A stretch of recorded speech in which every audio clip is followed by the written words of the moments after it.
You must be delighted with the resilience the boys showed tonight.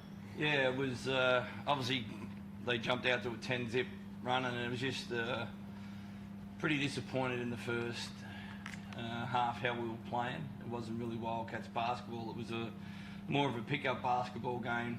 We just turned up. We weren't playing together or had each other's back, and then from half time it was, we were playing Wildcats basketball, defence down there and sharing the ball, and we had no right to win that game, and it was just pure heart and grit that got us over the end.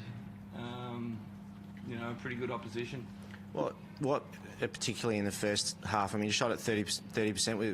Were they not taking the shots they were supposed to be taking, and that improved after half time, or what specifically was it? No, I think we were waiting for the shot to go in and then to start playing. We're not an offensive first team. We're a defensive team, and we gave up uncontested layups, transition points, and that's not us. And then we're coming down being tentative. Is this the shot we want to take? And it was like, yeah, it is out of our offense. And we found a little bit more rhythm as the game went on against their zone. And Jesse hit some big buckets, and really that work ethic the last quarter, especially going to New Zealand, travelling back, and then you got Nick Kay, Greg Hire, crashing the glass. I think there was 17 rebounds. That's just the work ethic and desire, and that's Wildcats basketball all over. Some big individual performances. I mean, 13 points from the bloke next to you in the last quarter. I think Terrico shot 8 in the last quarter. Nick Kay again for the whole game. Everyone sort of stepped up at their time. Is that how you saw it? Did you call on that? Yeah, well, I think Jess had a submarine before then, I think. I don't know, I think he shot too many shots, and then we submarine window to 0. He was, we weren't finding the ball in the right spots, and then I think we ran a play. Greg set a great screen and got him open there, and then Terrico, was wanted the ball in his hands at the end. I've said it before, he's a guy that wants the ball and can finish it, and we're lucky we've got a couple of those guys. But just the resilience, that's first class. This break come, although you're 10-1, it's strange thing to say, but the break comes probably at a good time. You'd have guys that are knackered from the last weekend and a couple that are still injured, so it probably does come at a good time for you, doesn't it? Yeah, just the work ethic of Nick and Mitch.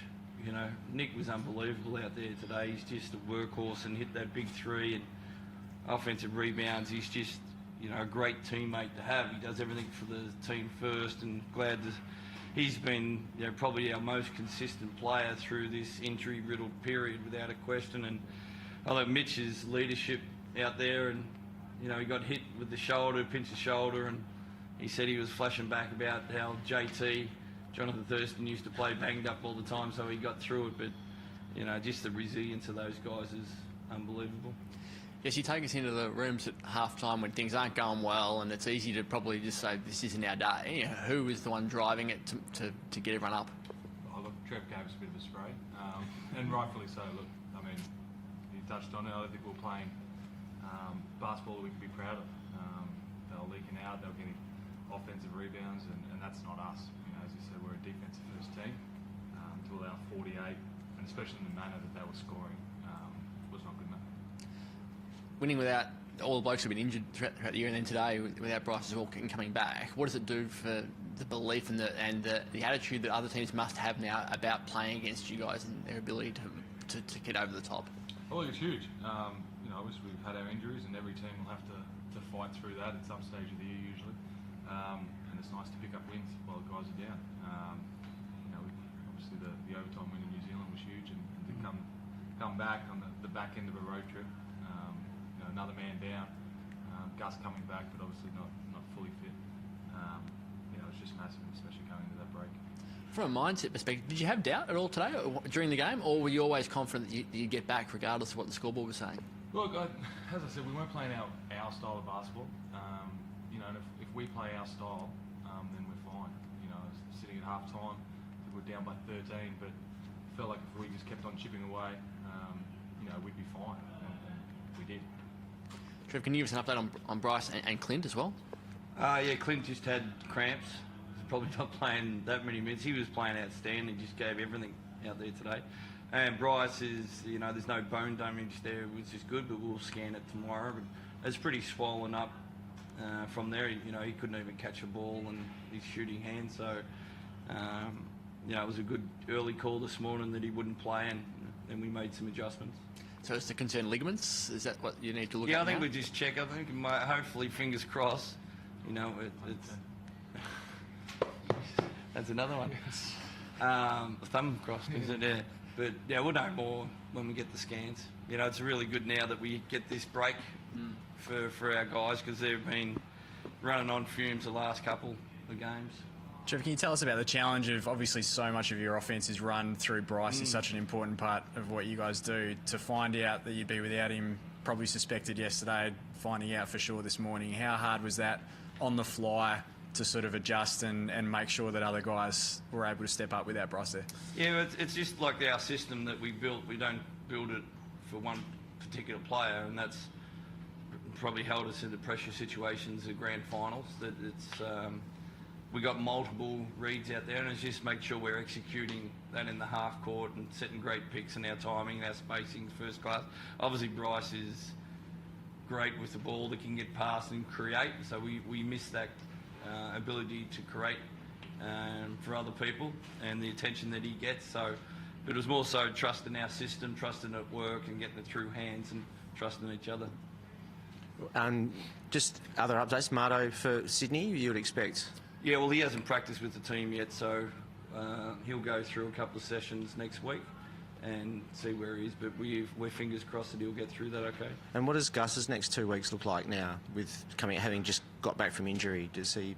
Yeah, he'll be on a course, ready to play. He's not with the Boomers because he's still not 100%, so we'll work him up to 100%, so hopefully he's fully back. And a few weeks ago, you sat there and you called for Mitch Norton to be a little bit more aggressive. Has he answered that? He pretty well has, hasn't he? Yeah, really good. There was a couple of crazy passes that he did at the end. I think he was fatigued, but he plays with so much heart and passion on the floor, and he is very, very good at attacking the basket. That's his strength, or one of his strengths. And we just got to put it in good positions that he's attacking. And that was a bit hard today without Bryce out there to the stretch of the floor. But, he's been first class through this period. How much time off do they get? You said they're running on fumes at the moment. What do you give them this week to just refresh them? Yeah, I don't want to see them again to Wednesday.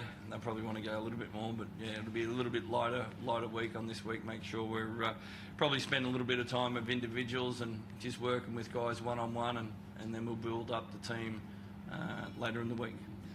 Have they surprised you at all with what they've done in this period? Did you look back and go, how have we done this? Yeah, if you look back against Melbourne double overtime game, and Damo's injured. That was a really good catalyst for us. The belief is starting to come there, and we're still not in sync with each other at that period. And it comes through that with the injuries that we've had, the guys are really stepping up, and they're passionate about playing for each other and playing the right way. And that's what we said. We got to be true to ourselves first, and we certainly were in the second half. Thanks, guys. Thanks, guys.